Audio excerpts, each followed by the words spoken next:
he's saying there. I'm starting to learn Ace's rating system. I love it. I actually get it now. Dude, you can start doing your reviews in Interlac. Both, I think Lord Thoth and I could read that. But We'll yes, just randomly touch Elcars. absolutely. And of course, it's the ISS Enterprise. Let's see here. Just kidding. I know. Oh, now we've got in the normal universe. Lord Thoth is there. Yes. This is an A++. Oh, I did not know. My Lord, man. Wow, my fellow. Hey, Ace, Lord Thoth here not only loves Blake 7, which is a great of him. Well, dude, you got to come on. We got to talk some Blake 7.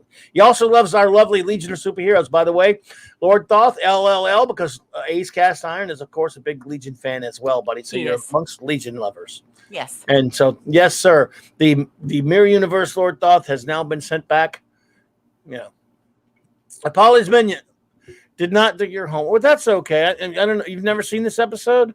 Well, if you watch Star Trek at all, if you do watch Star Trek, my dear, you're in for a treat if you ever watch this one. I also love that you said that, because the underlying sentiment behind that is that you're excited to watch it, and that you may go and watch it, and that's what we're trying to do here. So I love that comment. Thank you so much for that.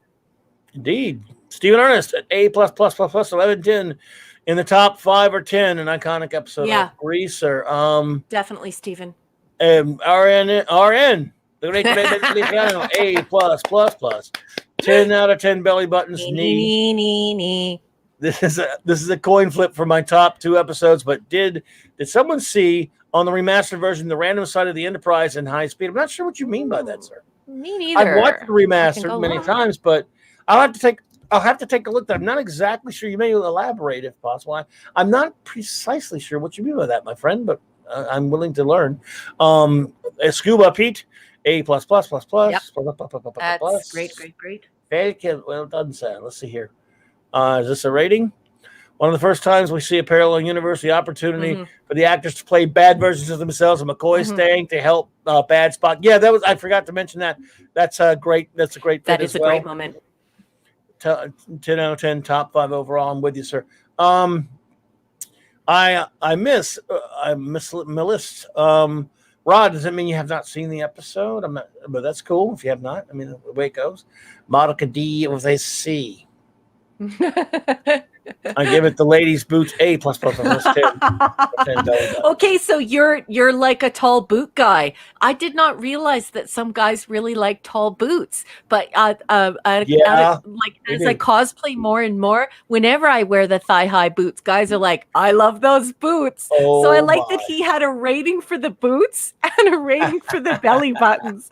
That's terrific. I love him. Yeah, it's one of them. I give it an F because it's a mirror universe. I see what you did there, sir. Yes. Well done, Steve-O. Let's see here. Oh, the last episode was the Apple, Rod Thunderheart. Yeah. So that's an A. Is that the mind to take that as an A minus for the Apple, and then an A plus for Mirror? Well, you can let us know. Chris Peja. Of course, this is an A plus. It inspired every Star Trek franchise to have a Mirror Universe episode of their own. Chris also has a comment about Sandra and I talking about the idea of an all-male crew wearing scantily clad, and he claims that it is slightly disturbing for him. I realize this, Chris. I do apologize, sir. But Sandra and I are toxic females. And on behalf of Sandra and myself, we are sorry for putting that image in your head.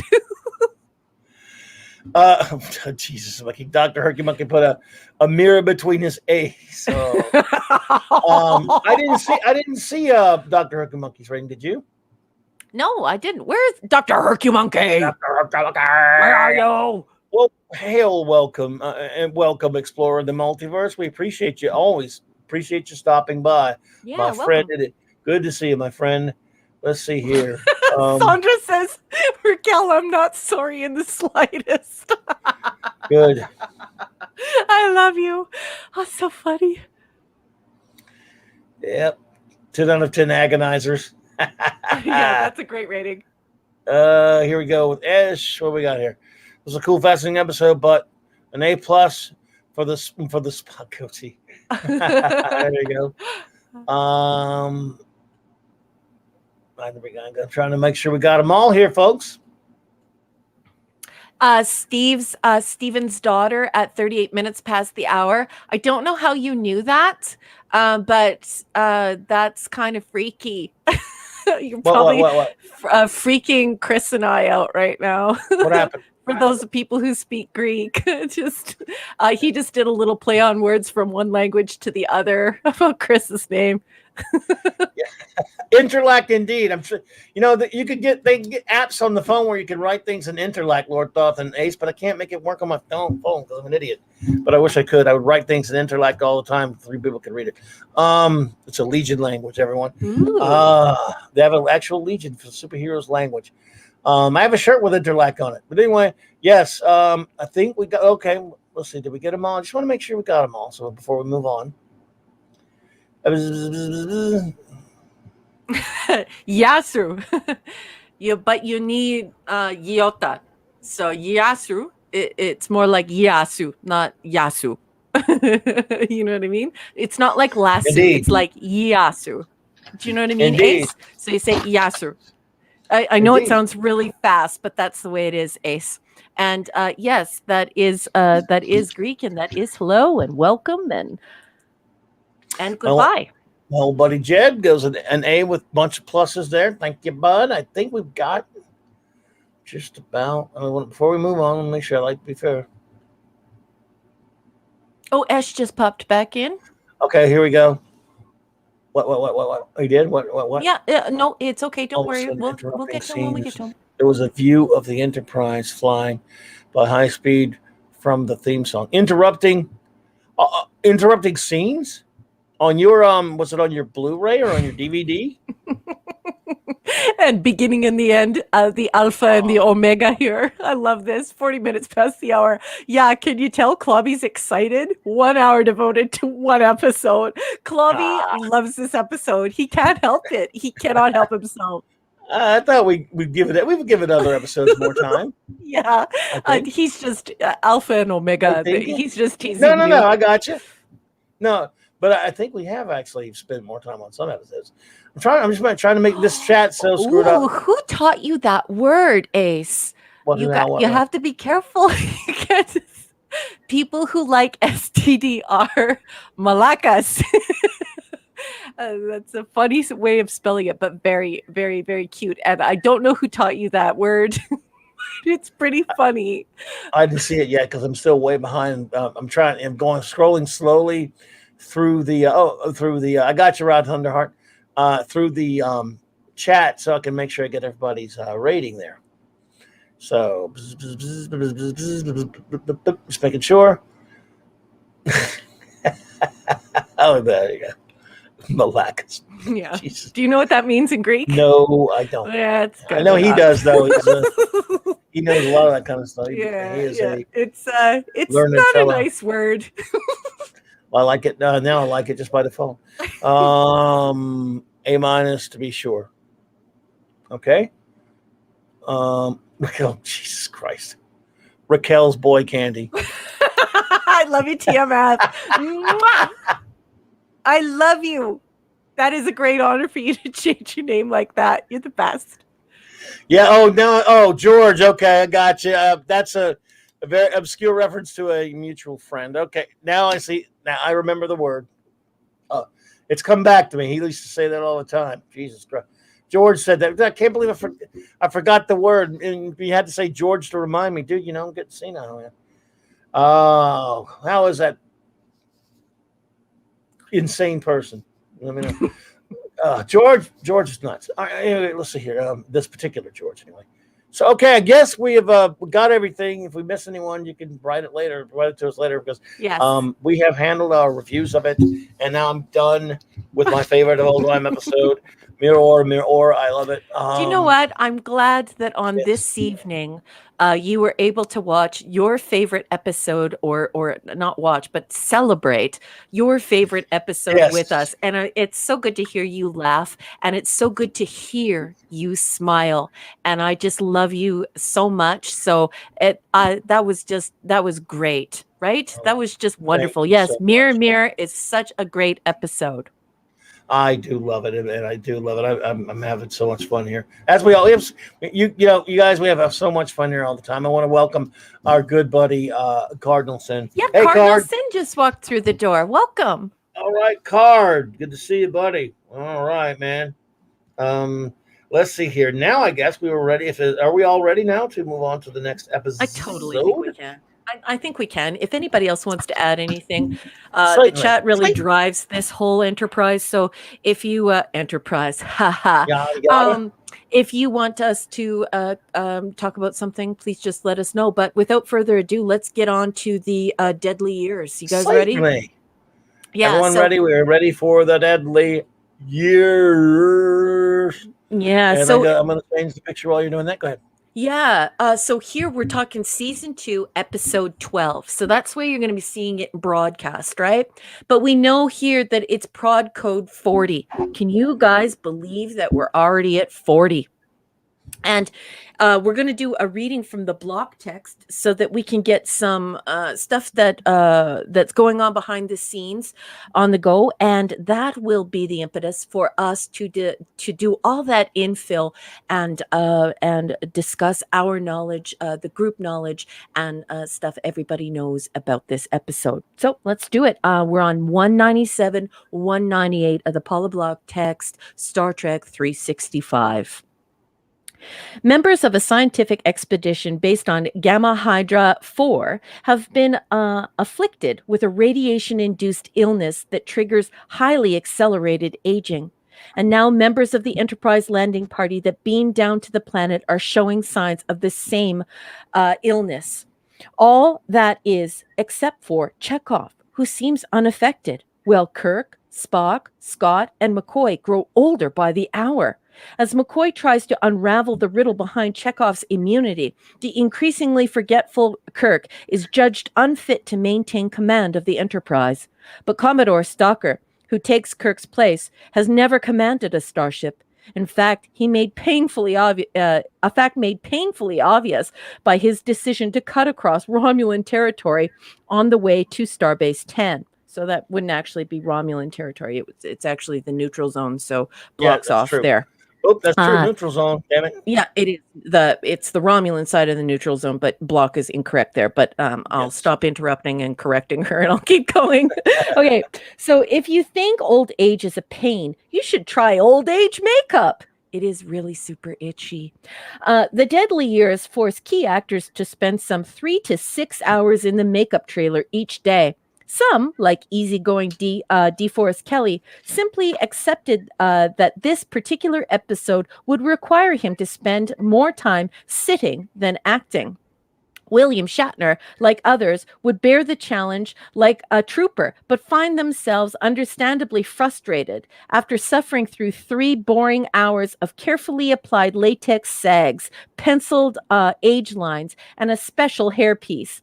He arrived on the set to be told that production was closing down for the day. That moment was captured for posterity on one of Star Trek's infamous blooper reels. I love it. Humorous outtakes that the producers would string together to run at each season's wrap-up party. Gene Roddenberry later brought these reels to numerous Star Trek conventions. In the clip, Shatner, in old age makeup, addresses the powers that be, in this case, the co-producer, declaring, "Bob Justman, I'm going home now, after spending 3 hours putting this," expletive deleted, "makeup back on, and it's your fault." The makeup looked fairly realistic for its time, but it's interesting to note that the actors aged far more gracefully over the years than their Star Trek alter egos did in the Deadly Years. The original script for the Deadly Years would have allowed the viewers to see Kirk, after he is given the curative serum, grow younger as he rushes from sickbay to the bridge. The restoration would have happened en route, but the actors' performance as old men were apparently too realistic. Their slower delivery of lines and halting physical movements bogged down the show's normally crisp pacing. In order to make the episode come in at the correct length, the rejuvenation sequence was scrapped, replaced by footage that implied Kirk did all of his de-aging while strapped to the bed in sickbay. One of the unsolved mysteries of Star Trek is how Khan recognized Chekhov when he first laid eyes upon him in Star Trek II, The Wrath of Khan. I already explained that, but we'll keep going.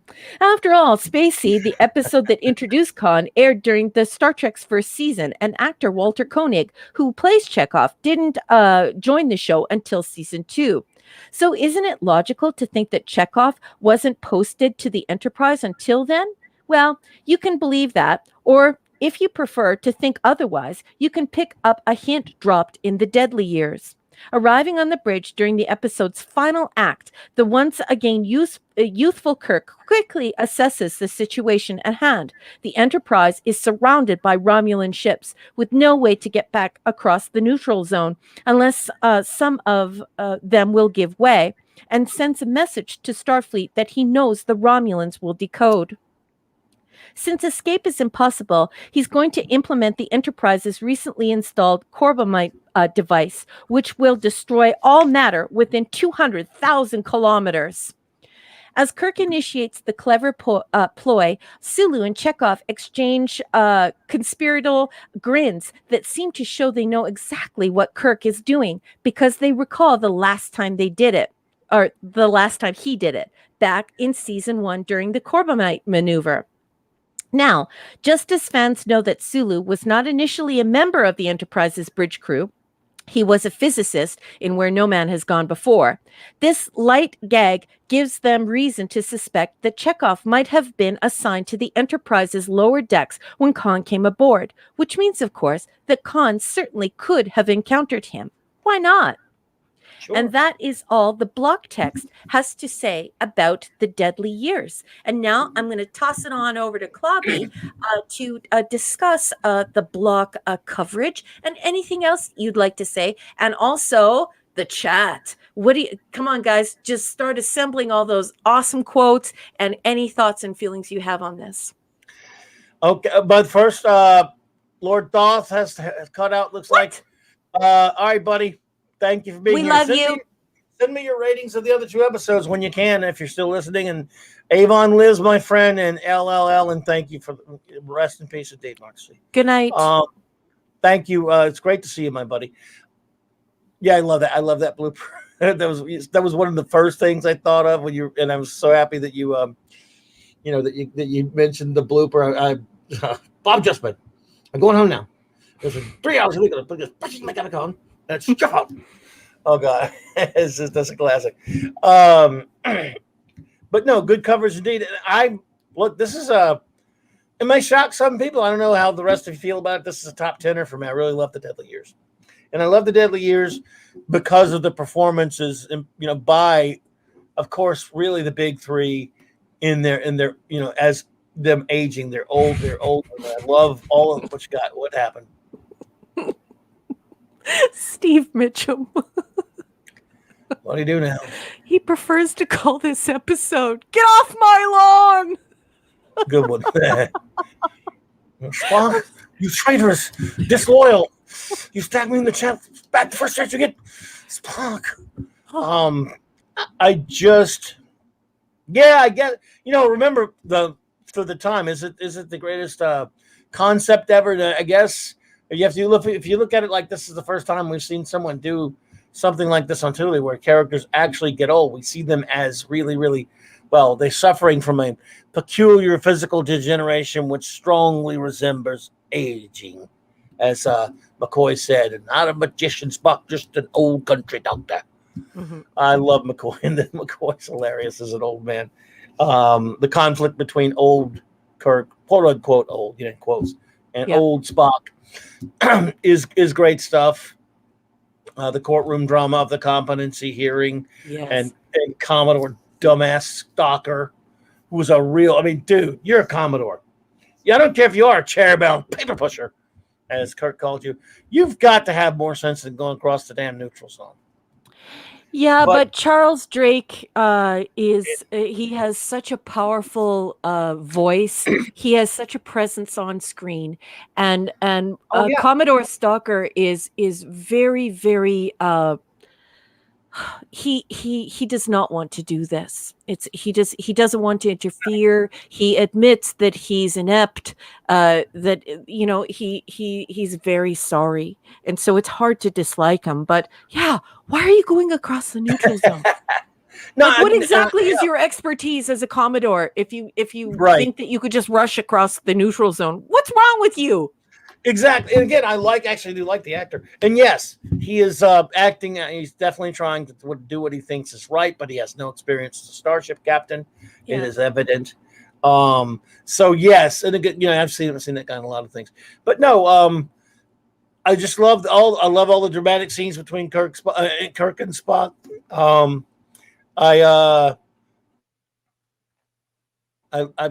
love Dr. Hercumonkey's leaving. Dr. Hercumonkey. I love you. Monkey. Thank you so much for coming tonight, and for supporting this show, and just for being a great overall person to be around. You're just so smart and funny and great to be around. I enjoy your company immensely, as I do many people in this chat. But thank you so much, Dr. Hercumonkey, and we'll see you next week. Dr. Hercumonkey, thank you. Appreciate you, bud. Thank you for being here, my friend. And thank you for that note you sent me earlier. So yes, I love everything about this episode. It's just very entertaining. That seeing the actors get to cut loose and play crotchety old men is a lot of fun. It's just a lot of drama. It is fairly simple, fairly straightforward, but in a good way. And I think what really sells it for me is when Kirk gets restored that scene. You know, I do this a lot. I go nuts about Kirk. You know, just love the guy. I love the character, and I love. Yeah, well, the chat's agreeing with you. When he bursts out those doors onto the bridge, that energetic young Kirk is back after, again, a really kind of a fun romp with with old Kirk and old Spock and old McCoy. And you see that look in the bridge, the smile on Chekhov's face and the look of relief on Sulu's face. And when he brings back the Corbomite maneuver and uses it on the Romulans. Yep. All really good stuff. Solid, very well done, wonderful drama throughout this episode with just a power punch of an ending with Kirk pulling that trick again, why not pull it out again? Why not? We can make it work once and work again in a different circumstance. And I got him again. They know Kirk on the bridge there. That means we might get out of this after all. And just all over, just a fun, compelling, a great dramatic episode. So I really, really do love it. I love it too. We're getting some really great feedback. First of all, Toxic Man Flu has the whole chat in stitches. It's just joke after joke after joke with him. He's just puntastic. He's punerific. He's a punster, and I love him.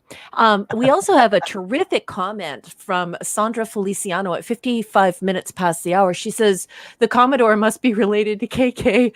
No common sense and determined to run everyone into a disastrous situation. So about power, the great Sandra Feliciano nailing bad power to the wall. Great comment, Sandra. Love you. Very KK. That's absolutely spot on, my friend. Jim boy, you just lay quiet. You get nothing you both through. I love that stuff. Even when their mind's completely addled and they're almost on the end though. They think their way out of it. And even Kirk, because you could tell he's a little ashamed of the way he acted at the trial, the competency hearing, competency hearing. Excuse me. And just solid, top-notch Trek for me. It's a top 10er for me in my top 10. I've always loved it. When I first started recording these on my old VCR, when I first started being able to watch these again in the late 70s or the early 80s, they ran, obviously they were in the broadcast order. Mm-hmm. And I had that tape that I wore out that had Mirror, Mirror, Deadly Years. It had five, I could fit 5 episodes. It had a couple So you had to get out, so you had to get off the couch 50 times to fix the tracking on the VCR is what you're trying to tell me. Because once the rust starts to come off of the tape, the tracking is pooched. It's terrible. It's terrible. It's a VCR. Exactly. Alpha and Omega is totally pulling your leg there. Or that tape. Well, all my Trek tapes out, but I mean that one was the one. I can see it in my face. I can see it in my head right now. I see the white case that I bought for it, and with my crappy handwriting on it, listening to the episodes on there and all that stuff. But did you break the retape tabs off of it? That's what I need to know. Yes. I did do that, yes. That is good. See, if you break the retape tabs off of the VCR tape, that is when you have entered serious territory. There is some serious love going on there with the VHS. And I cut the commercials, of course. And it was a pretty fat. You hit that. It was a slight rollback if you hit the pause too quick. Yes. Mm-hmm. And it was scary because you could miss part of the episode and then had to watch it on those old ones. Yes, you had to watch it on those old ones, absolutely. And this thing was big as a house. This VCR, this from like 1979 or something when we got it. So good times. So anyway, I'm sure you have some. Poor Ash Singh says, "What's a VCR? I know VHS. Are they similar?" He's a very young fellow. It is a video cassette recorder. Yes, sir. And the VHS tapes are the ones you put in there. Mm-hmm. So, yeah. And, yes, it was how we recorded stuff on these tapes. And, man, those things can be messy if you open them up and mess around. Yeah. So just basically like rust and tape technology, Ash. Yes. That's what it was. Literally rust and tape. And that's what you're recording it on. Still have all of them. Chris is leaving? Actually, I'm going to have to bail as well. Darn daylight savings time has ruined my night. And now I have to get up early and take my dad to mass now that his church opened up. Okay, well, I'm so sorry to lose you so quickly in the evening. Tell your father we said hello. Kalinikta. I will see you next week. And yeah, you're a good son, Chris. All right, Chris. Take care, buddy. Appreciate you, man. Always appreciate you, sir. Great to have you here. And yes, Ash, it's like Betamax. They were just bigger tapes. There were different systems, and the tapes on Betamaxes were about a little bit smaller. Had a buddy of mine with a Beta. I like that name, Raquel's Minion. I call this episode "Escape to Geritol Island." Oh my word! No, it's Escape for Geritol Island. I'm sorry. That's Toxic Man Fluid. Right on the hour. I will say, no, I can't. That would be mean if I say it. Well, I want it. But the lady playing Dr. Jan, what's Janice? She was Janice. Oh man, why am I forgetting her name? Anyway, one of my favorite Kirk ladies. I mean, good, fine actress, lovely lady. Yeah. Sarah Marshall. Okay. Dr. Janet Wallace. Yeah. Janet Wallace. Thank you. Yeah. I just had to make sure because I don't want to mix her up with Carolyn Nielsen or Nelson. Yeah. Gotcha. But she, again, but no, this is solid. This is one of my favorites, or at least certainly one I guess as I watch it so much. I think if I had to pick a reason, aside from that great, just so wonderful, so cool ending of him, and it goes, him coming on the bridge with the Corbomite maneuver. It's all the wonderful performances as them in the makeup and stuff like that. And of course, again, a nice little silly. We always have the fun little silly ending. Well, gentlemen, an experience we will all remember in our old age, which won't be for some time, I hope. I guess steady as she goes, Mr. Sulu. Steady as she goes, Captain. I thought I said that. An all-in-all fun episode and a well-done episode. So you have notes or anything to go for? I sure do. Okay, so William Shatner resisted being aged. So this isn't just rumor. This is all over everywhere. So you will see this all over the place. And there's a reason why it's all over the place. There are multiple sources that back this up. So William Shatner resisted being aged so his hairline could be preserved. It is rumored that he fought with Justman and threatened him over it, to the point where several sources say that Justman actually started locking the door to his office because he would just get really, really angry. Wow. William Shatner was not happy about the whole makeup thing, and he did not appreciate being unattractive on camera. It is heavily rumored in multiple sources that Uhura was supposed to be in the landing party. However, Gene Roddenberry refused to portray his former girlfriend, his former lover, as unattractive. He didn't think that that was good for the show. However, she did wind up getting rapidly aged in And the Children Shall Lead. Mm-hmm. This is the one that I absolutely love because you guys know how much I love making fun of it. In the very last shot of this episode, you can see that it was reused from Amok Time because Chekhov is wearing his monkey's wig. So the very last shot, check it out. It's totally Chekhov wearing the monkey's wig again. Everyone should know that the cast wore oversized uniforms to mimic shrinking in the aged. That happens when people become elderly. A lot of them, their spine starts to curl or they start to shrink. People lose a bit of height. So they were wearing oversized uniforms. And I've always found this amusing because, of course, this is the only time that the velour fit. And if you are a Trekkie and if you have watched Saturday Night Star Trek on CLOBBERIN times, you definitely know that velour is infamous for the trouble it caused by shrinking all of the time. It was shrinking. It would shrink like William Shatner in a cold pool. So anyway, everyone should also know no special effects were filmed for this episode. And I have actually, I talked about this before when we were covering those episodes, but all of the footage was reused from Balance of Terror and Errand of Mercy. So everyone should know that. Remember when I was telling you about how that was the end of the Romulan ship, that was like the no more after. Okay, so this episode is usually criticized for having no lesson to it.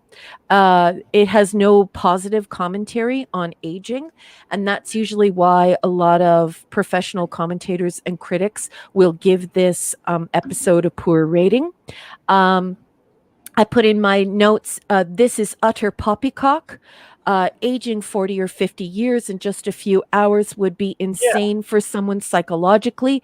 This would cause deep and lasting emotional and physical pain. Once again, I think that a lot of people overdo it in criticizing this episode too heavily, and asking too much of it. And let me just check. And that's all I have for my notes on this one, Clobby. Well, I love it, and again, I that is a silly criticism. I mean, this is a peculiar physical degeneration that strongly resembles aging, and they go totally senile. Okay, so yeah, that's a silly criticism. I think so too. I mean, what is the lesson here? I mean, I don't know. It's not one of your deep lesson episodes, I suppose, but it is highly entertaining. And it's not every episode needs to have that if it can be really entertaining with some great drama. And this shows you how these younger viewers demand this didacticism. They demand this heavy duty, heavy-handed moralizing, ham-handed, heavy-handed, Thor-like moralizing. And that's not what Star Trek is known for. So if you see those kind of reviews, I want you to rebuke them.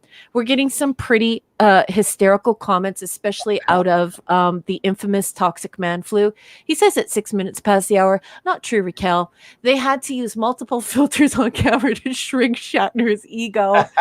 Also, Alpha and Omega. Funny how McCoy got a Southern accent just because he came old? Question mark. Yep. Alpha Omega. Just so you know, that is actually a part of. It can be a part of the dementia process. So when you start to get dementia, you can actually retain your long-term old memories from childhood. So you'll remember songs, you'll remember books and people from your past. And so, of course, yes, your accent would be very heavy, and this is indicative of the character growing as a physician and having accent reduction lessons. So it's quite wonderful that Dee was able to impart that into this character's experience.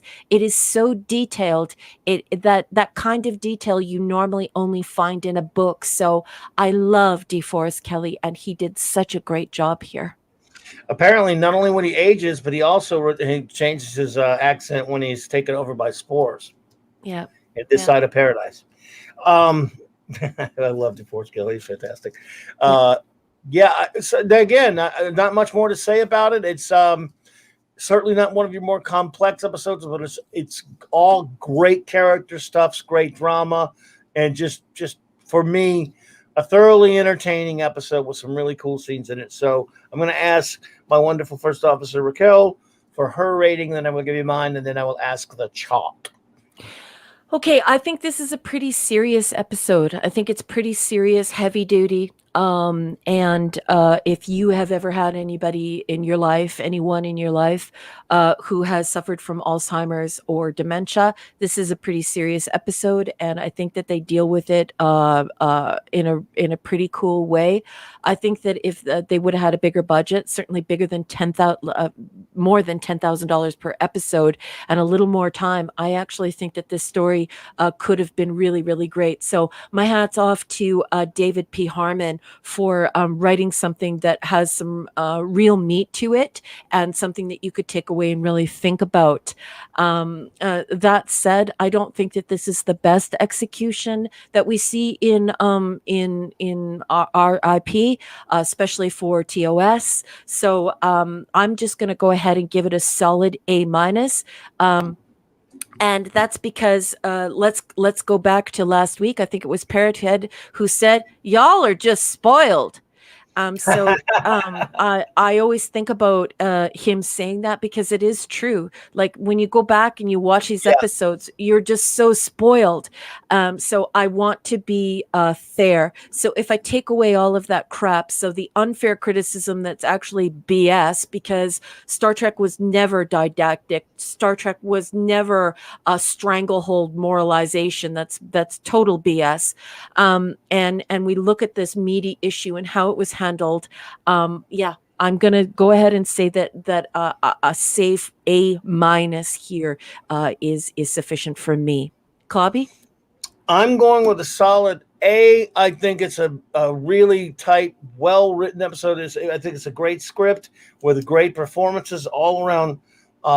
Thoroughly entertaining episode all the way. One of the most entertaining episodes. It's just, again, the pure joy to watch because of the performances, and then and that cool Kirk bit resurrecting the Corbomite maneuver at the end of it was really was pretty cool stuff for me. And so I've always really enjoyed this one. So chat, my friends, please give us your review or your your ratings of the Deadly Years. Yeah, let her rip. And Stephen Ernest, yes, what a thoughtful and wonderful comment. Yeah, He says, true. as we get older, this episode gets a bit scarier, eh? Yeah, it really does, It does. because this is a very, very serious out of me. issue, and I'm so happy that they didn't turn it into them being happy about being aged. What a bunch of crap! How could anyone age 40 or 50 years in just a few days and have their command taken away from them, lose their memory, and lose all of their virility, and be happy about it? What a cockamamie bunch of BS. That's not rhetoric. That's just that's silly. poo. That's some poo with some poop.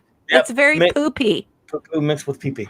Mm-hmm. Dumb crap. Well, here we go. Our buddy Raymond Feliciano goes with a small B.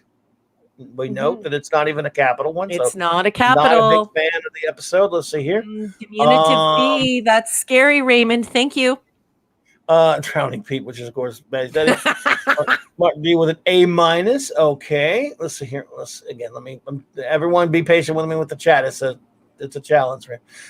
Jesus is a B, 8.5, 3 out of 5 walkers for the age of keeping Shatner's hairline intact. Damn, that's very unchristian like of you, Jesus. That's so very funny. Very un-you-like, Jesus. So funny. 8 out of 10 good acting from the cast. Like this one. Like this. Thank you, sir. Thank you, Alpha and Omega.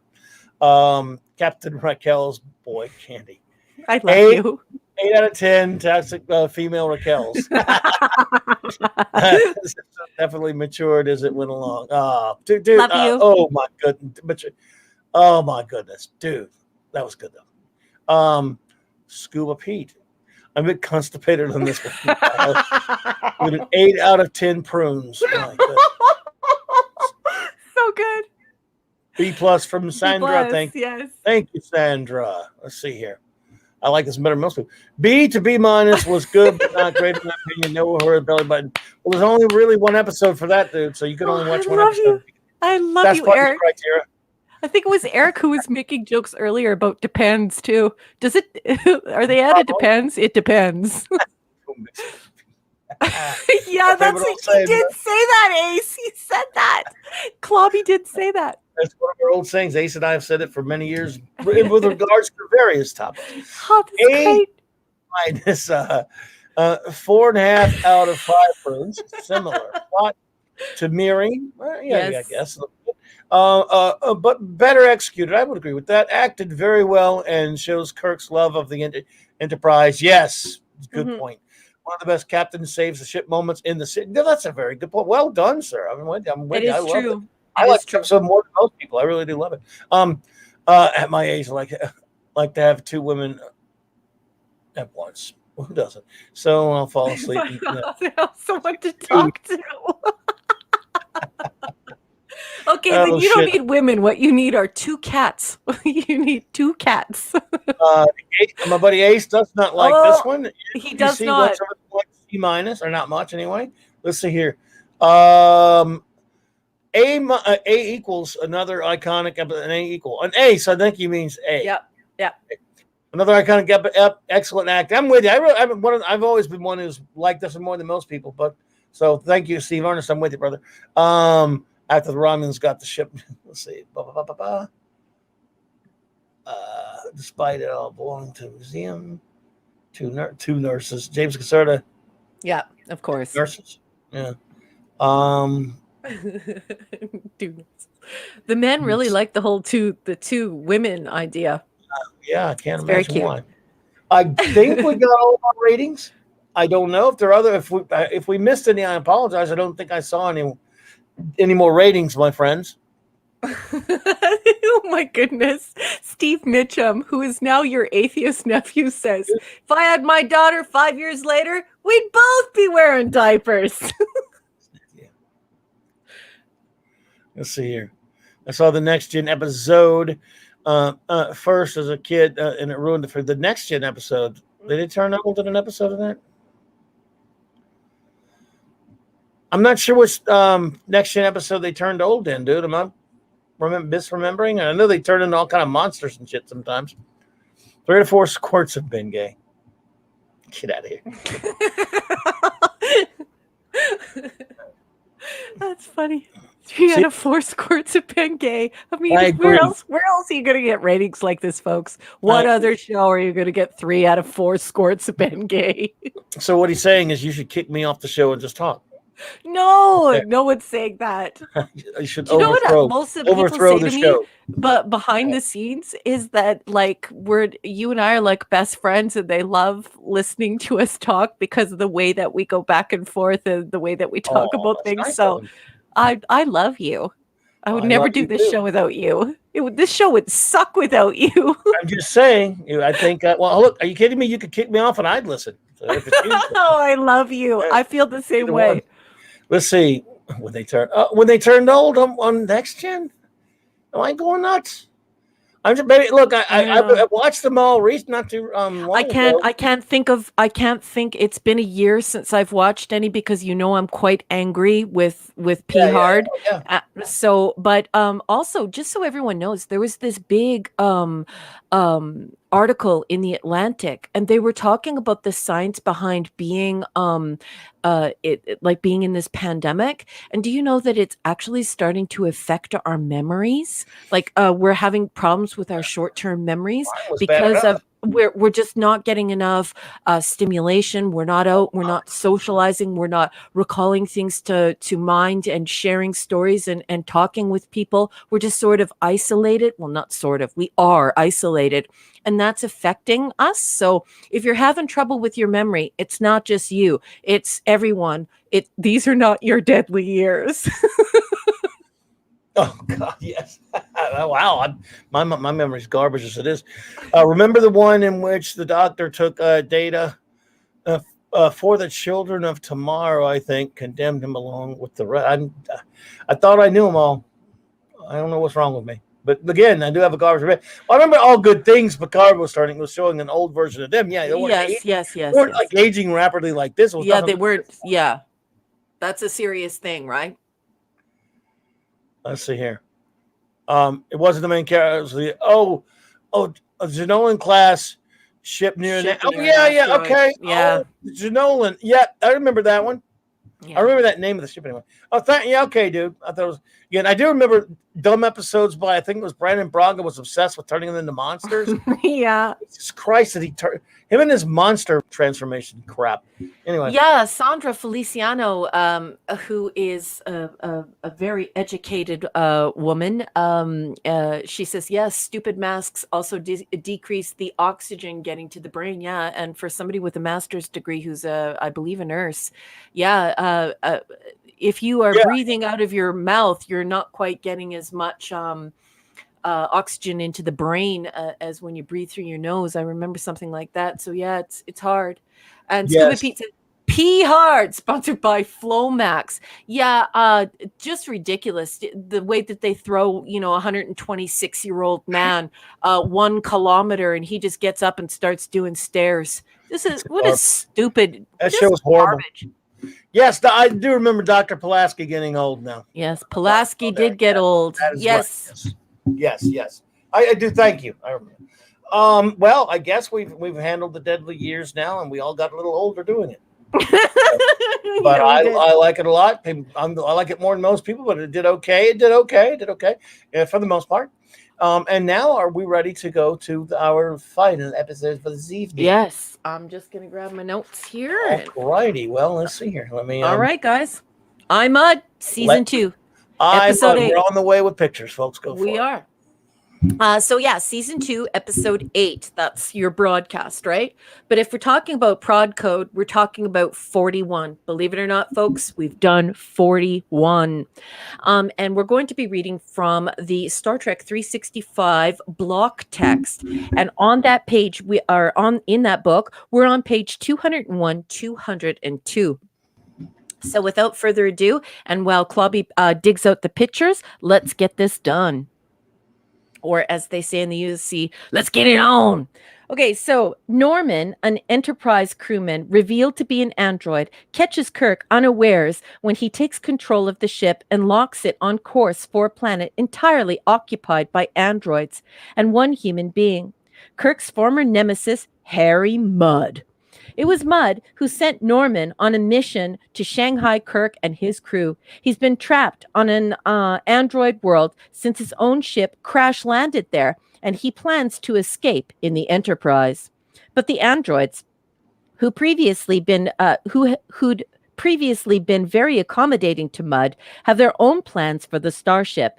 They've decided to use it to travel across the galaxy, protecting humankind from their lowest impulses. And they intend to leave Mudd, Kirk, and the crew of the Enterprise behind. While Star Trek's dramatic episodes won all critical accolades, the show did occasionally venture into the realm of slapstick comedy. Although there were subtle threads of humor shot through many of the episodes, only 3 of the 79 were outright comedies. I, Mudd, The Trouble with Tribbles, and a piece of the action.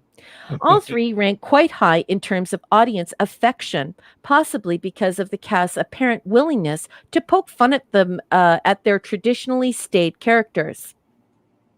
I, Mudd features one of the show's most popular villains, Harcourt Fenton Mudd, played by Roger C. Carmel. While there is a touch of menace to his persona in Mudd's Women, here, Harry serves primarily as a comedic springboard for the regular cast's atypical antics, with Kirk serving as ringmaster, while Chekhov and Uhura waltz to the unheard music of Scotty and McCoy's air orchestration. And deadpan Spock effectively demonstrates that he can out-droll the best of them. It's the broadest of humor, proving that even a series revered for its serious social messaging can have a joke at its own expense from time to time. At the end credits for I, Mudd, they list co-star Alice Andresi as Alice 1 through 250, and her twin sister Ray as Alice 251 through 500.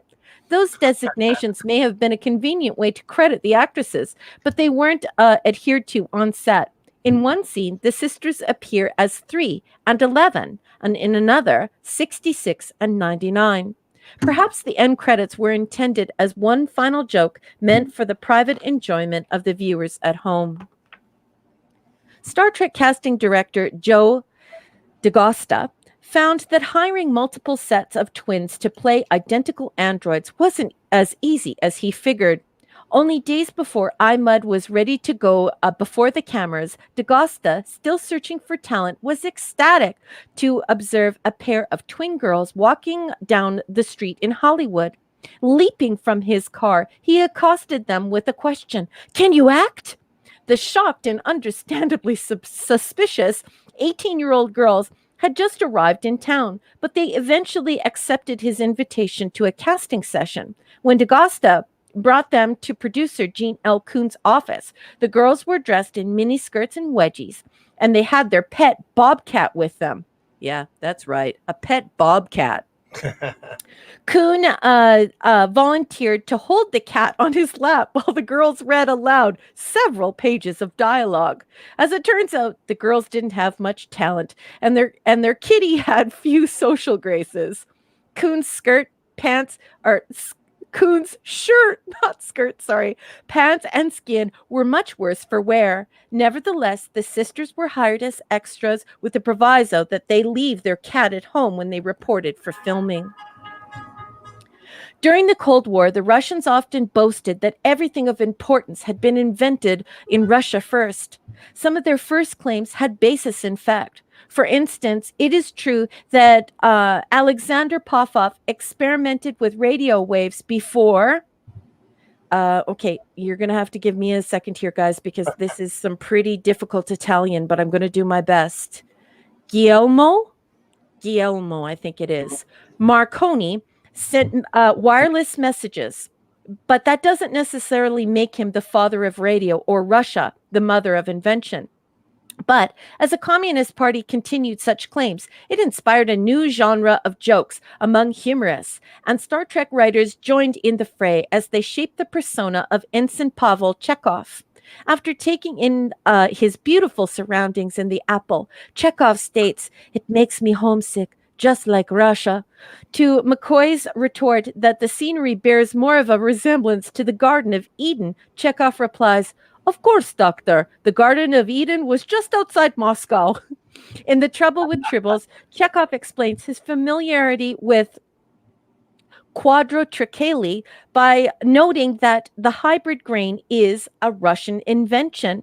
Later, when Scotty declares that scotch, as opposed to vodka, is a drink for a man, Chekhov chidingly responds, "Scotch, it was invented by a little old lady from Leningrad." Of course, there are times when even Chekhov had to admit that his homeland couldn't beat his current circumstances. When the lovely Alice androids indicate that they are programmed to cater to his every whim in eye mud, Chekhov can't help murmuring in appreciative, "This place is even better than Leningrad." And that is all the block text has to say about the wonderful episode I Mud. And so now that I've been talking for so long, I'm going to throw it on over to Clobby and the chat. I'm going to shock some people here, folks. I love it. I know it's a shocker. Look, if they had 50 episodes that were comedies, I'd go, all right, come on. But the Mexican Iron Man, thank you for being here, sir. Hey, nice to see you. I love all three of the comedy episodes, and I know there are people who don't, and I get it. But I think it's okay, even for Star Trek, to be a little goofy sometimes. If it's fun, and this episode is just pure silly fun. And it's, I mean, from stem to stern, it's just it makes me laugh. These are wonderful comedic performances by everyone, even Nimoy with the deadpan straight man performance that he gives in it. Shatner is chewing it up. He's having a ball, and of course, I really do love Roger C. Carmel. I really do. Again, yes, his character is a bit different from his original Harry Mudd, who was actually still by the end of Mudd's Women. He wasn't that much different though. He was kind of even he wasn't really that dangerous, so it wasn't that inconsistent. We of course see Harry Mudd again, the real one, not the filth, in the animated series, and I enjoyed it. I thought this episode, again, there's not a whole lot one can say other than, of course, okay, yes, I wanted to be Harry Mudd on Mudd's planet, that planet with all those. Oh my God. Yeah. Those ladies.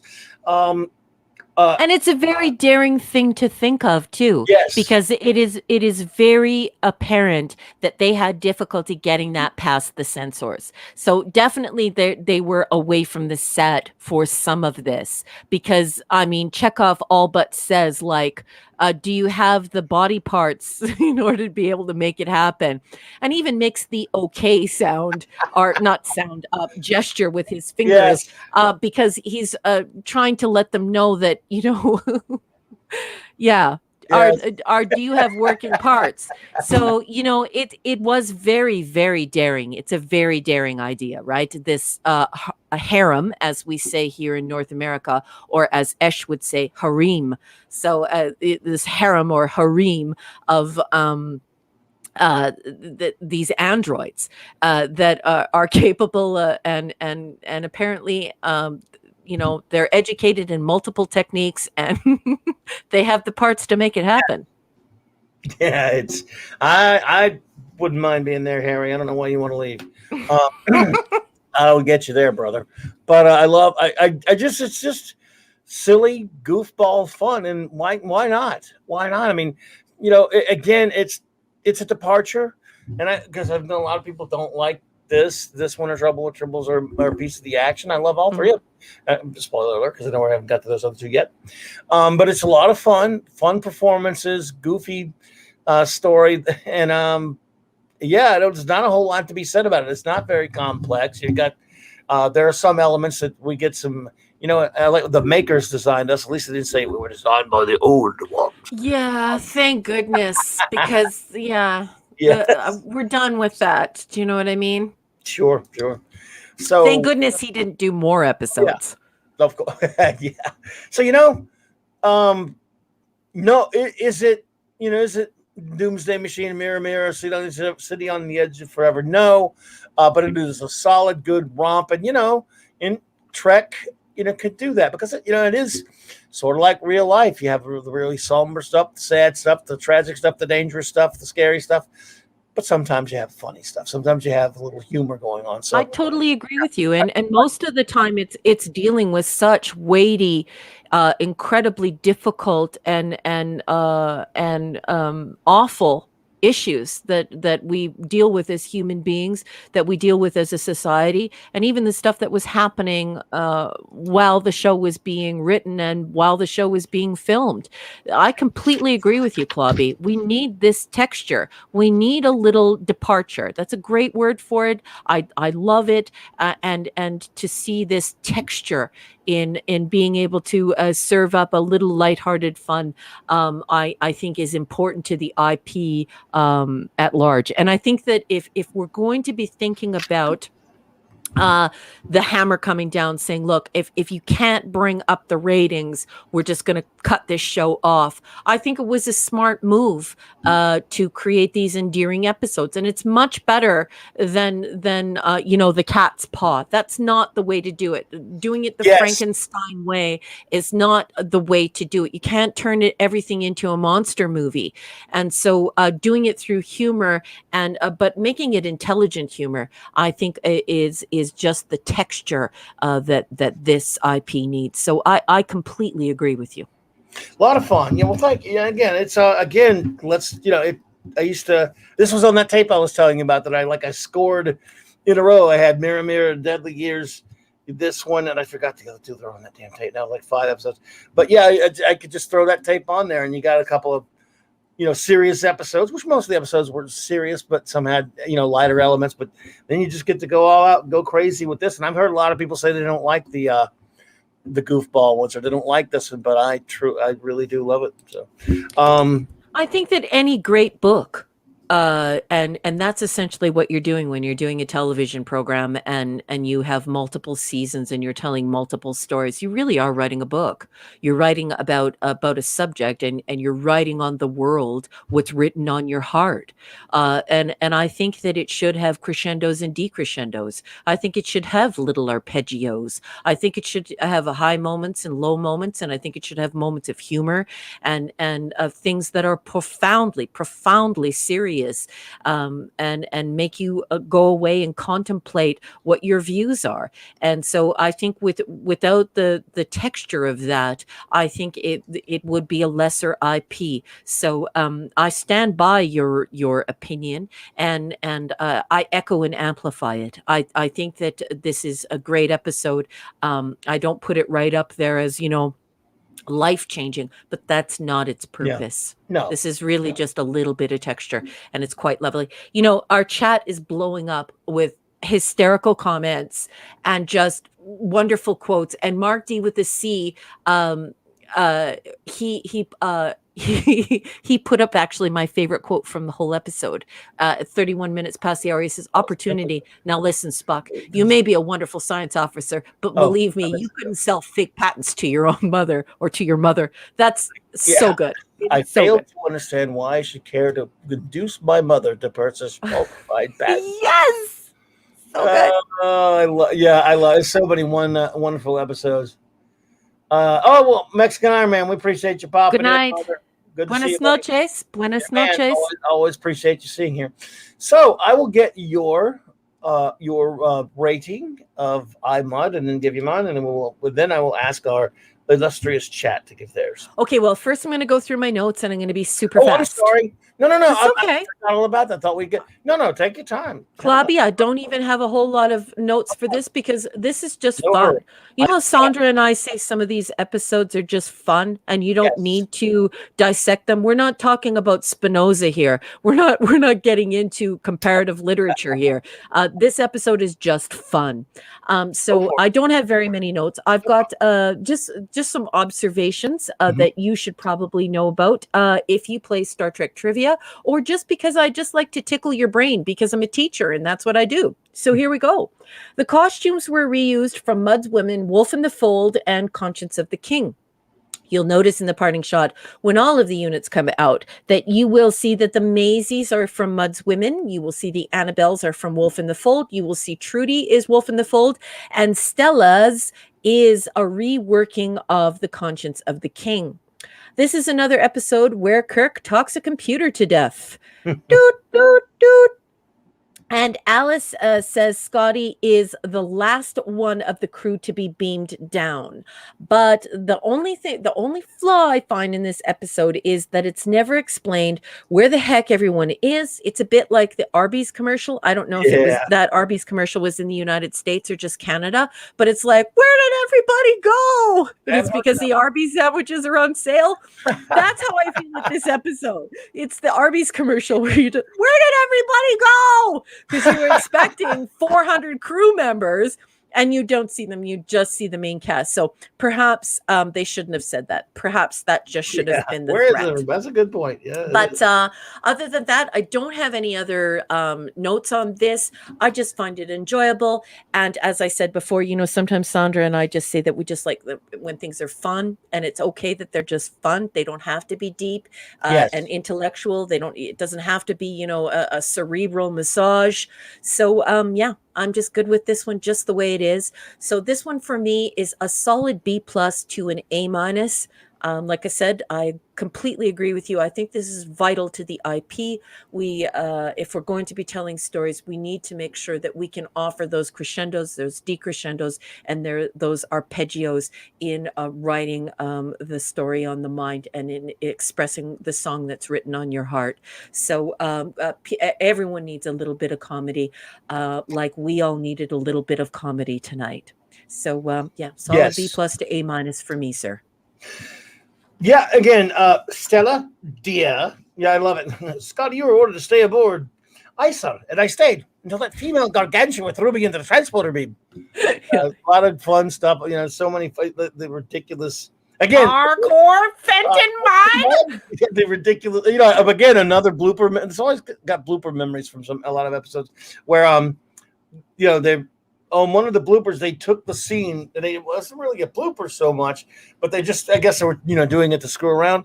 The dancing, when they're all dancing to the nothing music, they're playing I don't know, this is obscure. I don't know if anyone remembers the old show Mannix, but they're playing the old Mannix theme to them dancing like that. It was a Desilu production also, so they had very nice.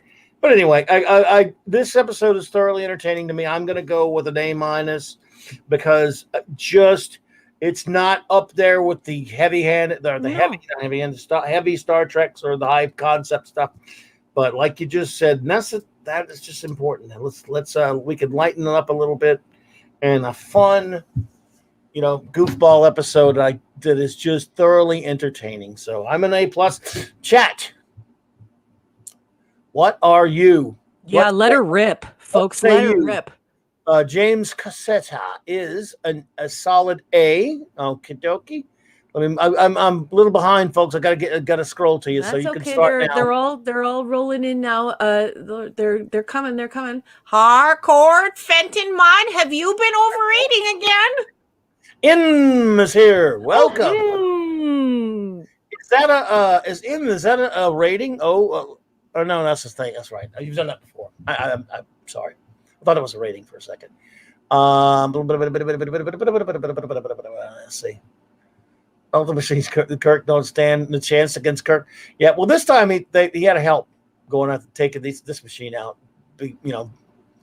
Let's see. Take the Alice's through a trip through Wonderland. It's just good, guys. So, and again, it's not just fun though. Actually, it is not. It is very cleverly written too. It's a lot of fun. A lot of snappy, fun dialogue. Yeah, it's smart fun, and smart people are allowed to have fun too. Star Trek is been crucified by people for being too cerebral. It's not really geeky. Geeks collect things, and they love art, and they love T-shirts, and they love memorabilia, and they love nostalgia. Star Trek is really for nerds, people who are slavish in their desire to go to school and to learn, and Star Trek's always been that, and that's why it got canceled. Yeah, but I love it. I'm a dumbass. Yeah, but so it's so important to have that interchange of fun infused into this. So yeah, just so good, so good. I just love everything you're saying tonight, Clobby. I love Star Trek, and I'm a total dumbass. So non-smart people can like Star Trek. Oh, you are not a dumb bum.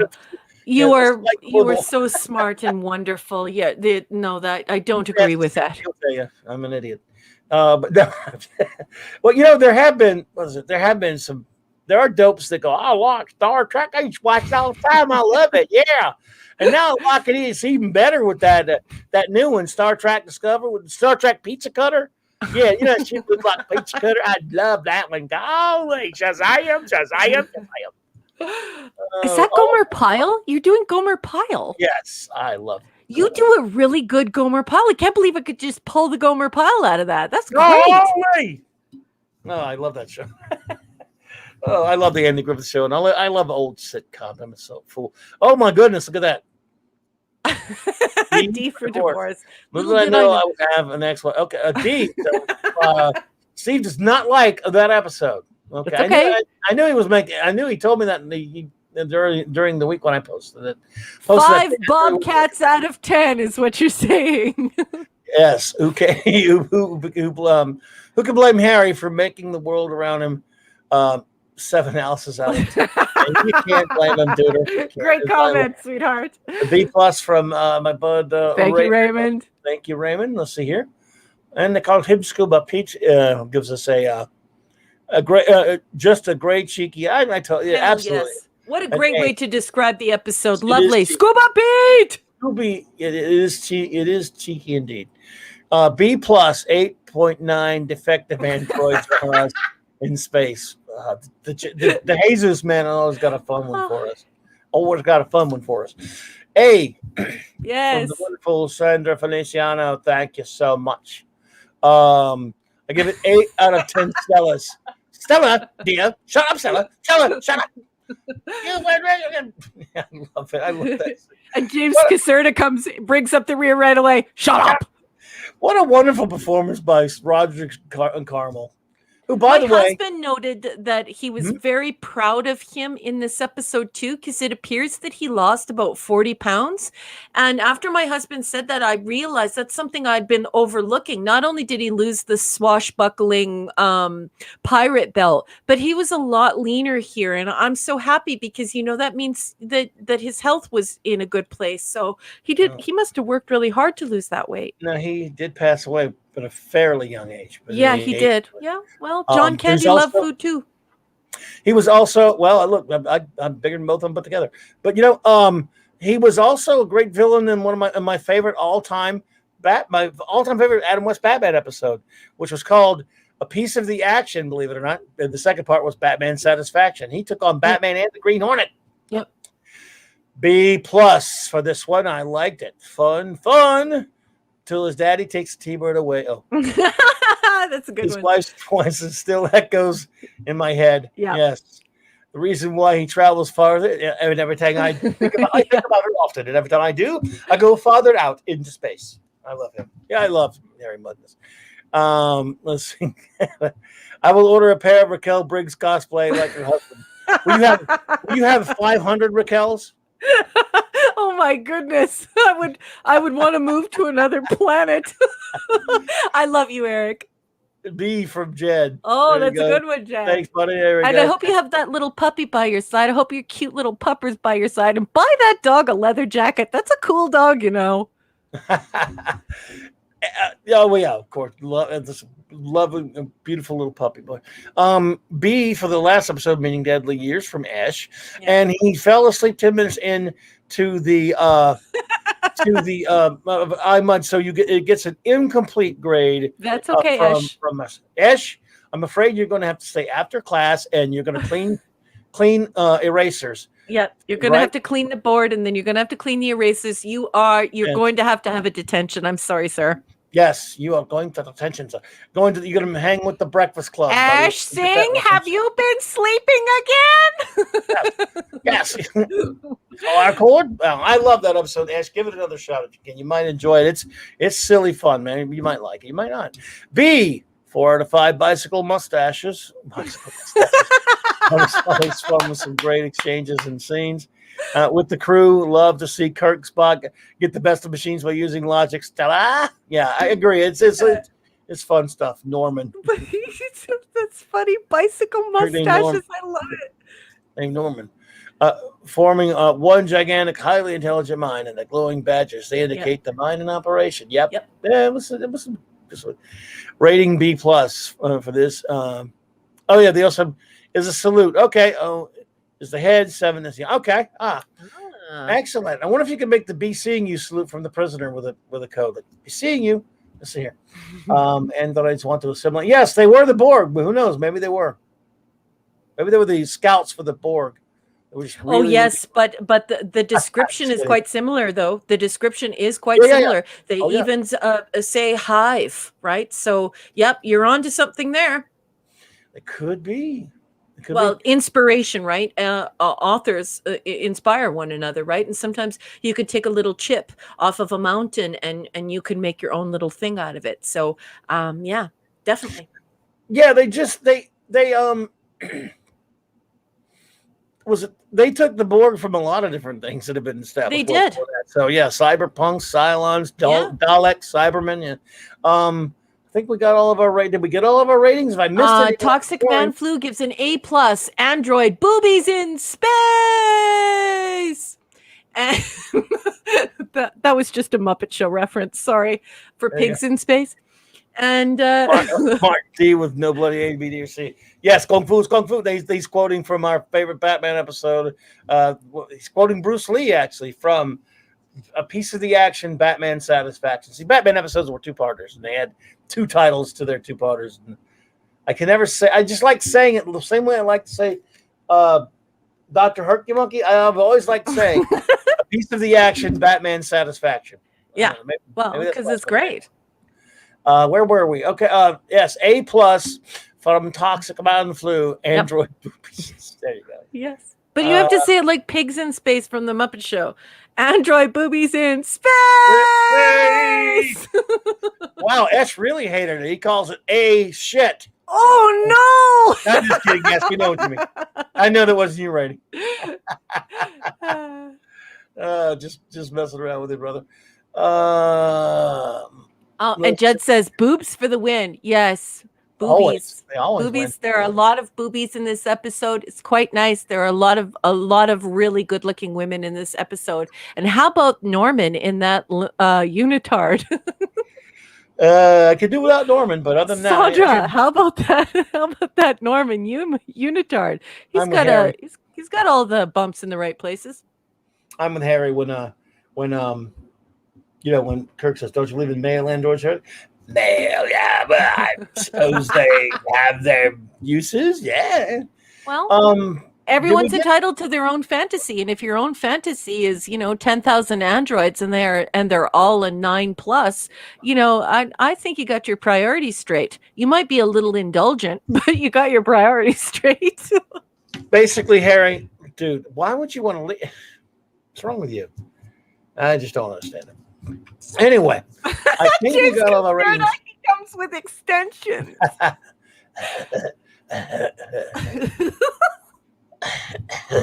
Gil, he's like extending things. Sandra says it's hard to tell about Norman with his clothes on. Just glad they stayed on, if you can call those clothes. Uh, Oh, man. Well, everyone, I believe that wraps it up for the reviews of 4 more episodes of Star Trek, the original series. We're, as someone said, wow, we're almost halfway through the second season already, making good time. As everyone, for anyone who is maybe listening to us on later downloads or things like that, we do appreciate you as well. And we want to say that, again, we're going to do it all of real Star Trek. Oh, 9.9 point. Oh, that's, yeah. Do it all. 66 to 05.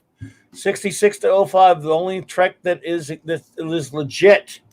Original series, animated series, movies, Next Generation, Deep Space Nine, Voyager, and Enterprise. So, yeah. She says, Raquel, Clobby, sorry, I fell asleep. Jed keeps me hostage on our late calls, and I spend hours late into the night on the phone. Save me. Yeah, I think it's great. I think it's absolutely great. I love all of the friendships that have sprung out of this community. I love you all so much. You guys you guys and gals are just amazing people, and I love every single one of you. I tolerate you all so much, everyone. We love you. I just appreciate you all so much for being here tonight, especially on a night like this. I've had such a wonderful time, and thanks to you all, and of course, thanks to the wonderful Raquel, and it's just wow. Talking Trek can really, really make you feel good when you're talking real Trek, because we love it so much, and I know we all love it here. So yeah. Well, and thank you so much for helping us to celebrate Mark Stephen Chure's life. And around here, we call him Mark C, the great Mark C. And he was a great friend to us all, and was an outstanding friend in real life to Clobby. So thank you so much for coming here to celebrate his life. I know he would have loved everything we said tonight, and I know TMF would have had him rolling in the aisles just laughing his ass off. So yeah, we miss you, Mark. Let's see. Sandra says we're going to be out of town for the next 2 weeks. I don't know if we'll be. Oh, I'm sorry to hear that. Oh, sorry about that. But I hope you have whatever you're doing going on. If you're going to have a good trip, I hope. And thanks for letting us know. We love you, Feliciano. So please have a good journey. Please travel safely, and we'll see you when you get home. Have whatever you're doing. Have a wonderful time. You guys are a wonderful, wonderful couple. So sweet and smart and romantic and great. So you guys have a great 2 weeks, and we'll see you when you get home. Oh yeah, absolutely. We've got a special visitor here, folks. By the way, the Snap Crew, thank you for being here. Oh, lovely. With the Snap Crew, great to see you. Now we have a lovely person here, Mark C's sister. Oh. I met both of you today, and I'm so honored. I don't know, is this Elisa? And if I'm saying that wrong, I'm a dumbass. I'm sorry. Which sister is this? Please tell us.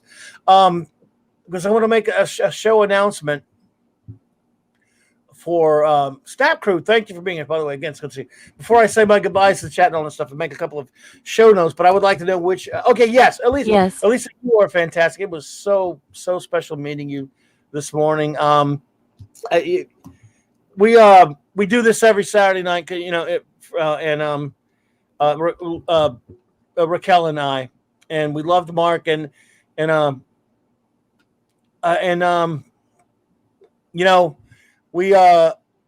this was tough to do tonight because we always have a good time, and Mark used to join us here. He used to in the chat, but in addition doing a lot of shows with me.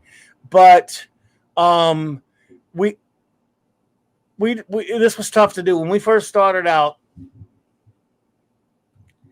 Okay, good, Raymond. Good. When we first started out tonight, it was tough to start here. We decided, he would, just as our buddy Doomcut did last night, and just as Gary and the gang and all those guys persevered doing their streams. Mark loved Mark, and I want a chance to talk to you again soon, Lisa, to tell you everything about how special was Mark was to so many people in this community. Please put an M there for Mark, everyone. The great Mark C, as he's called. But I wanted to say that I can't put it into words here, but it was really tough. Raquel and I were talking before this thing. I haven't slept in a day. I don't think I'm asleep for another day or two. I can't, but I had to be doing something all day. So I kept busy all day. And this was really tough to start. When we started, I didn't know if I was going to make it when we were starting this early today. You're doing the show tonight. It was hard. We needed something to get going.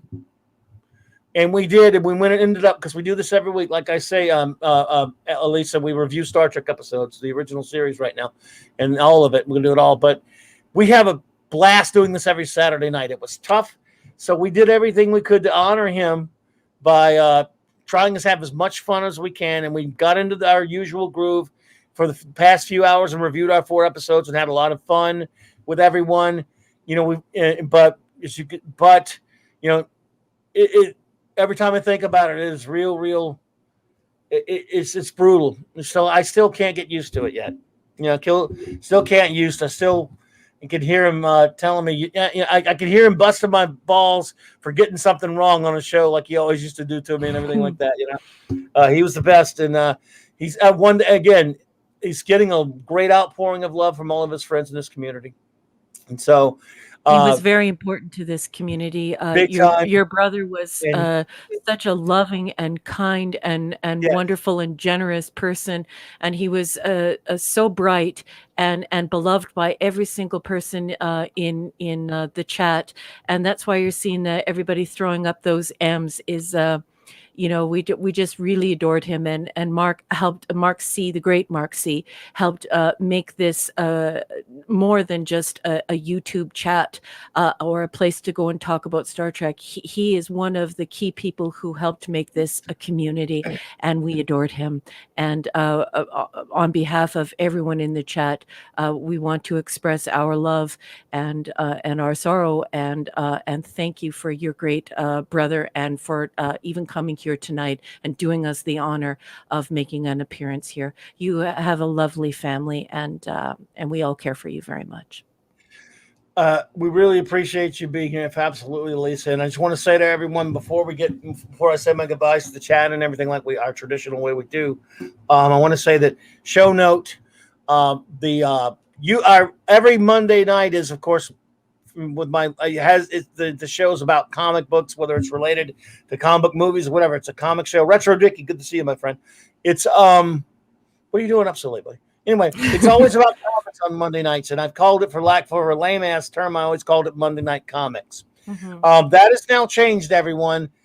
From now on, because he loved comics just as much as I do. Mark loved comics. Mark Steven Shure loved comics. And so it's from now on the show, every Monday night, the dedicated show is called Monday Night Mark C. That's right. And this Monday night, on the first Monday night Mark C, we're going to make it all about him. We're going to talk about him. I'm going to pay tribute to him. And then as I'm a regular on, as you all know, on Loki, the Great Loki's channel, every Tuesday night, the Comic Book Roundtable will, this Tuesday, the Comic Book Roundtable from Loki's will be on my channel, and all of them, who they all loved Mark, they all want to do the same. The Roundtable wants to pay tribute to Mark, so we're going to be talking about the great Mark C on there as well. So Monday and Tuesday nights, fully dedicated shows to our buddy Mark C. I already miss you, brother, and I'm just looking forward to that. And I don't know what to say. I'm just going to get messed up again. But I want to thank everyone. We're looking forward to that. He'd be. I can hear him now. It's like, yeah. Come on, you pussweed. Shut up. Let's just talk about comics. So I'm going to do our usual goodbyes. I want to thank again everyone for being here tonight, hanging out with us. Yes. I love you all. You all are just so fantastic. So I'm going to go down the roll call first. Again, special shout out and thank you to Alicia Marks, wonderful sister who I was privileged to meet today, and I met both sisters and met other people in the family. You are both terrific, fantastic. I hope I get a chance to visit with you someday and talk about Mark and tell you about how many people in this community really love him. Because it's amazing. It's like I look at it this way. He had a secret identity. He's a superhero. It's Mark with a C. The great Mark C is his superhero identity. Mark Steven Chure is his Clark Kent. It is his his civilian identity. That is true. Yeah. Yeah. So I wanted to thank. Let's see. We're going to go down to Snap. All right, here we go. Snap Crew. I'm going to make sure I have everyone. Here we go. Now I want to thank, of course, some of these friends that I had to go to bed already. That's okay. We're going to thank them anyway. Of course, the great Maddie's daddy. Yeah, Steve Mitchum. Absolutely, my friend, buddy. Always a pleasure. Flash had to go, but still, Flash, my old partner, Flash. Thanks for being here, bro. Night, Lord Flash. Thoth, indeed, he had to go, but we'll say him anyway. Lord Thoth, our great friend. Yeah. Had to go. Lord Thoth, we appreciate you, bro. Thank you for being here. Our buddy Mark D with a C. Mm-hmm. What always a great contributor. Yes. To the show. We appreciate you, brother. Such great comments tonight, Mark. Yeah, absolutely. We appreciate you, man. The great Eric K. Eric. Yes. We appreciate you, buddy. Always. And man, earlier, Eric put up a URL for a charity that Mark C., the great Mark C., would like us to donate to. And thank you so much for providing that to the community, Eric. We really appreciate it. Thank you for helping us produce this show and always being there to support the community and getting that information out that we need. We really appreciate you. Love you very much. And I appreciate all the support you were giving me last night that you helped me with there, okay, brother. I do. I just really, really do appreciate it, buddy. Jesus is my King 68, another good friend of the show. Thank you for being here, buddy. Hysterical comments tonight, Jesus. Always a top performance by you, sir. And they call him Scuba Pete. Yeah. Here. Scuba Pete. We appreciate you, buddy. Thank you for being here. TMF. Yes, the great toxic man flu. The teacher's pet, Raquel's favorite. He is my favorite because he's so smart and funny. He is puntastic. He's punnerific. He's the punster. He's the man. The TBMF, we really appreciate you. My good buddy Ash Singh, member of the Global Geek Gang, is also. Yes. We appreciate you, Ash. If you're still here, man, get some rest, dude. We know it's like 5 in the morning across the world, man. No more monster drink for you, Ash. Sat Shri Akal. We will see you next week. Oh, I may see you before next week, but we love you very much. Have a great week. Yeah, absolutely. And Retro Dicky, another one, dude, man. If you're still up, man, good to see you, man. Get some rest, bro. It's late over there across the pond. Alpha Omega, a pleasure as always. Yes. Always great to have you here. Beginning and the end. The great Chris Persia, my good friend, had to run, but we appreciate you as always, bud. We love you, man. We appreciate you here. Yeah. Night, Chris. Stephen Ernst, thank you for being here. We appreciate you so much, my friend. Thank you. These are the Steves I know. These are the Steves I know. You love it. Every week she does it, and you love it. You got to do it now, and you're committed. You have to do it. My buddy Jed and everyone, Jed will be doing, I think you're doing the stream tomorrow, Jed, you and Ash. And everyone, please check that out. There's a link to his channel in my description below, and as well as Ash's channel and many, many, many other channels of many, many other wonderful friends out there. So that on the YouTubes that you should subscribe to and check out their channels. Also, you should also check out Retro Blasting. Please go to their channel and check it out. You know what I forgot to mention because it's self-aggrandizing, but I'm going to do it anyway. What? Crossed 400. Did you? I didn't even notice because it doesn't show on my side. Guys. It doesn't show on the side. We're past 400 subs. Whee! We indeed. And again, a lot of it's due to a lot of help I got from my wonderful retro blasting friends. So appreciate you, man. Also, before I finish, continue thanking everyone and saying goodbye to everyone, there's a link, please. The wonderful Raquel, my first officer, is Love you. Thank you. is an author. There is a link to her wonderful works. And let's see, where were we? Okay. Of course, and she probably had to go to bed because it's very late. The beautiful, wonderful, magnificent Purple Valkyrie. Love you, Purple. Thank you for being here. Good night. We love you. Love her. Big shout out and thank you to the wonderful Felicianos, Ray and Sandra. Thank you just so much. Couple. And have a good trip. Yeah, whatever the trip is. Well, I think Ray said he'll be here. Oh, will he? Okay. Well, travel safely. I didn't mean Ray. I meant Raymond. Sorry, buddy. Raymond, yeah. Don't say Ray or I'll have to lash you. No. You can call me Ray. Don't do that. That's old. He might be old enough to remember that commercial. You can call me Ray. And again, he has a novel. Yes, he does. And there's a link in the chat, of course. All's Fair, a Dolphin Wars novel by Raymond Feliciano. Also with us tonight, and I'm going to say it the way I always say it because we got to do it right. Thanks, Steve. Appreciate that, brother. Dr. Hercule Monkey.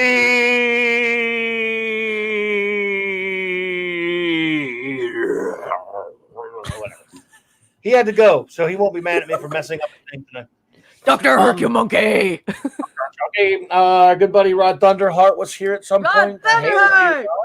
Friend. Parrothead was here earlier. If you're still great here. Parrothead, love you, Parrothead. Good to see you. I'm not sure she's still here, but the wonderful Apollome's minion, my dear, was here. So I'm Apollo, thank you. My buddy Project Story Time popped in. Always great to see you, my friend. We're almost done, everyone. James Caserta, thank you so much for being here. Yes. Buddy Cardinal Sin popped in. Good to see you, my friend. Thank you. Explorer of the Multiverse was here. Thank you. The magnificent and the great good buddy Mexican Iron Man popped in earlier. Always good to see you, my friend. One of my favorite chaps online, of course, is the great Canadian Spider-Man who does whatever a Canadian spider can. Canadian Spider-Man, we love you. The Snap Crew popped in earlier. And I hope I did not miss anyone, everyone. It does happen sometime. Oh, Retro Dicky. Did we get Retro Dicky? He popped in. Did. I think he just woke up. Because it's morning there. But, well, maybe not. Maybe you already slept. So, anyway, Retro, good to see you. I hope I see you Thursday on the Global Geek Gang, my friend. So, again, I want to thank you all so much for being here. It has been, Ash gets some rest, dude. It's been a marvelous time tonight. This was not the easiest time to do this. We have so much fun doing this on Saturday nights. It feels a part of you goes like, why should I have any fun? But you push on, you persevere. We have no choice. All we can do is remember our dear friend and honor him. And please, everyone, just keep remembering Mark C. Well, we'll never forget him. And I had all those shows we were going to do together. So everyone, rest in peace. Mark Steven Chure, father, friend, artist, comic book lover extraordinaire, and big damn John Byrne fan. Yes, you love John Byrne. John Byrne, see you on the other side, old chum. Yeah, you're the man. And yes. I used to tease him. I say, you're almost as big a fan of John Byrne as he is of himself. He would laugh in the chat if you said that. Of course. All right. Well, thank you, everyone. Have a great night, everybody. We are signing off. Before you go, don't forget, you guys, please, if you're not subbed, sub. If you can and you're feeling up to it and you like what you heard tonight, please share this channel. Please sub and share this channel. Also, if you didn't lick the like button, please lick the like button. And also hit your bell. That bell is a notification system that will let you know when Clobby is on air, bringing you this wonderful content free of charge. And we have this wonderful comic book store owner who is just the ultra geek. He's so smart. He has so much to offer, and he tirelessly gives to this community and brings us all together. So yeah, he's just great. So if you can and you feel up to it and you'd like to do that, please share the channel. share the channel, and lick the like button. Thank you so much for that. Appreciate it. I can't believe it crossed 4, but who knows, man? We'll get to 5 soon, one of these days. Yeah. Thank you so much again, and thank you all. Have a wonderful night, my friends. Take care and keep on trekking. And love you, Mark C, buddy. Wherever you are, man.